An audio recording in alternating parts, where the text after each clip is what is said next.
Gold Squad TV. John Karalis, let me talk to you, man. I never really ever had a problem with you in any shape or form. I know you're a guy that reports on Boston Celtics matters. I see what you're trying to do, man.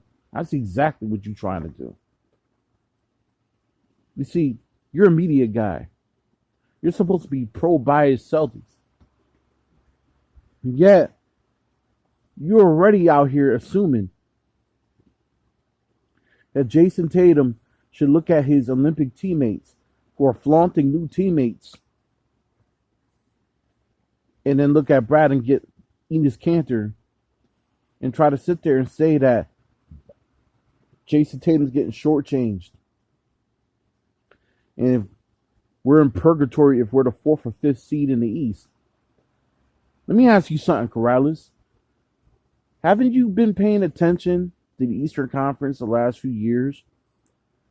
I believe the Celtics were a 4th seed when they went to the Eastern Conference Finals 2 seasons ago.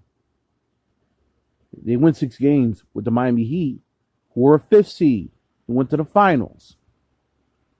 Talking about 4th and 5th seed or purgatory, they're always one player away to not being good enough.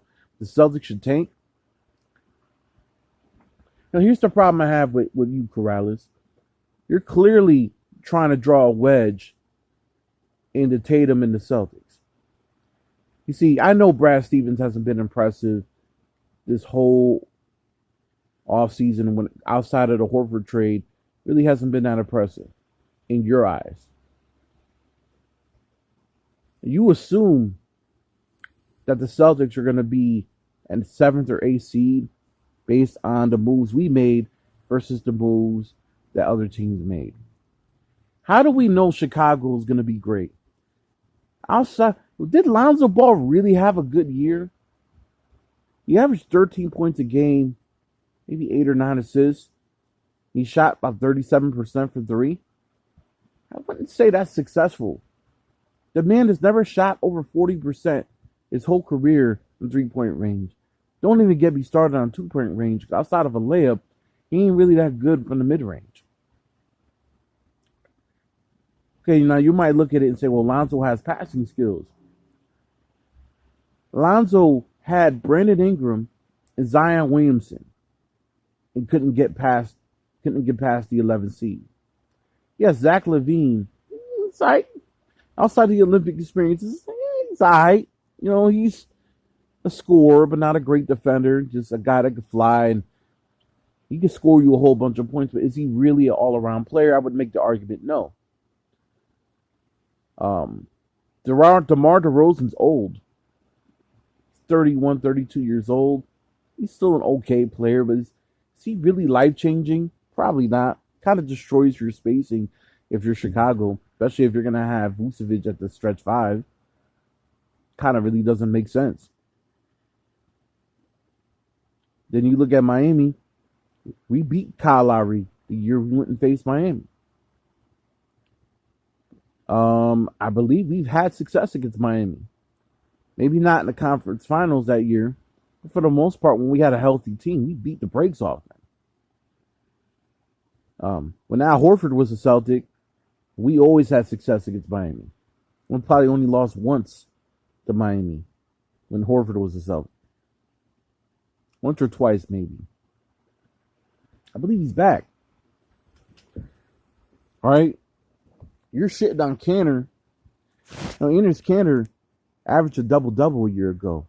Had 24 rebounds against the Detroit Pistons in a game. Might not be the greatest defender in the world. He's a decent post defender.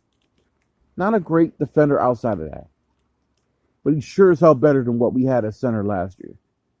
Outside of Time Lord, who do we have at center? Luke Cornett? Yeah, Luke Cornett. You have Tristan Thompson, who couldn't space the floor to save his life. We had a lot of bad personnel moves last year. Now, before you start shitting on Brad and killing Brad, Brad's cleaning Danny Ainge's mess. Am I happy about the fact that we're not going after free agents? No. Do I think you should dump Josh Richardson after this year? No. I think Josh Richardson's a guy you keep. at a valued price, but you keep him. All right? You keep Horford at a valued price. He's a worthy veteran. We still forget that we have another superstar on our team, or young star, in Jaylen Brown. That you guys always love to try to throw in trade rumors. Whether we get Beal or not, we're going to be fine. I think Naismith's going to be a hell of a player. Yet to be proven outside of that little 2-month stretch. But what I see in that 2 months tells me that he's going to work his ass off in Summer League. Pritchard, you already know what you're going to get out of him. Yam, we don't know yet. You might find out Yam's a lot better than you guys think. And I have a mad feeling he's going to be a lot better than you guys think. Call me an optimist. It's just kind of how I feel. The rookie, probably not going to get playing time. Romeo, let's see what he could do now with a full off season. Plus Summer League. But stop trying to divide or wedge. Stop trying to make it seem like Tatum should join the dark side and do what KD did or do what these other guys. Have you paid attention, bro, to who won the title? This is what kills me about the media. So, Inakupo wins, essentially, him and Middleton. They win the title. You know what we do? We give Giannis props for like a week. Then LeBron goes and gets a super team ready in LA with a bunch of elderly AARP card members. Makes a speech talking about, please doubt us, which this cat's a sucker. I'm not even going to go into what he's saying. And you're going to tell me that, oh, this is the way the league's supposed to be. You're supposed to recruit players, and on Team USA, they should be recruiting, or else he'll be recruited. And shut up. I see the narrative. I already see what you're trying to do. Trying to do what you tried to do to Paul Pierce years ago. Push him out of here. It's not going to work, bro. Jason's locked up for another 4 years. All right? Jalen's locked up for another 3. Good luck trying to push those guys out. We have 3 off seasons essentially to get it right. So this year, 3 to 4 off seasons. This year, a wash. Okay. Got to be a little patient as a Celtics fan. But you do remember, you do know, we wouldn't have been 36-36 had we been healthy last year. You fail to forget that COVID-19 ran rampant to our team. Guys like Tristan Thompson missed time. Tatum missed a lot of time during pure stretches when we were like first in the East. People forget we were first in the East at one point for a while. You know, you had Jaylen Brown. You know, Jaylen Brown was our most consistent Celtic. Pretty much played the majority of the season except for the last week or two. Marcus Smart was hurt. You know, Kemba was never 100%, and we still went 36-36. And won the playing game. And gave the Brooklyn Nets a respectable series. We lost, gave them a respectable series. That's a team with 3 superstars. Won 1 game. With 1 guy that actually is capable of scoring. Because the other guy was out. Had Jalen played, that would have been a different series. Still would have lost, but it still would have been a different series for sure. What's wrong with you people? What's wrong with you? I get it. He's not impressive. I know Brad's not impressive right now. I get it. It's not his fault. Blame Danny for that. But don't be trying to make these articles suggesting that Jayson Tatum's upset and you should want to go play elsewhere because we didn't go recruit other stars or they didn't get any new toys. You know, the way our off season is how most regular off seasons are. Just because teams went and loaded up on a bunch of elderly fucking AARP members that have been in the league like 12, 13 fucking years doesn't mean that we should do the same. You know, it's either going to be really good or it's going to be bad. I don't anticipate us being bad. I think we'll be 3rd or 4th in the East. Just because of Jayson Tatum and Jaylen Brown alone and their coach. He may, although he's unproven, something tells me he's going to get the best out of those role players. He's going to get the best out of Jayson and Jalen. He's going to get the best out of Smart. He's going to get the best out of that whole team. If we end up 3rd and we lose in the conference finals, I like our chances. Now, are we better on paper than some of these teams? Listen, Milwaukee wasn't better on paper than Brooklyn. What was Milwaukee? We beat the brakes off Milwaukee in the regular season. We were better than them. We won that game. Jayson Tatum had the game-winning 3, which is always in commercials. And then we lost one game. We only lost by a couple points. The Daniel Tice trade game. And then the next game, we beat that March 23rd game.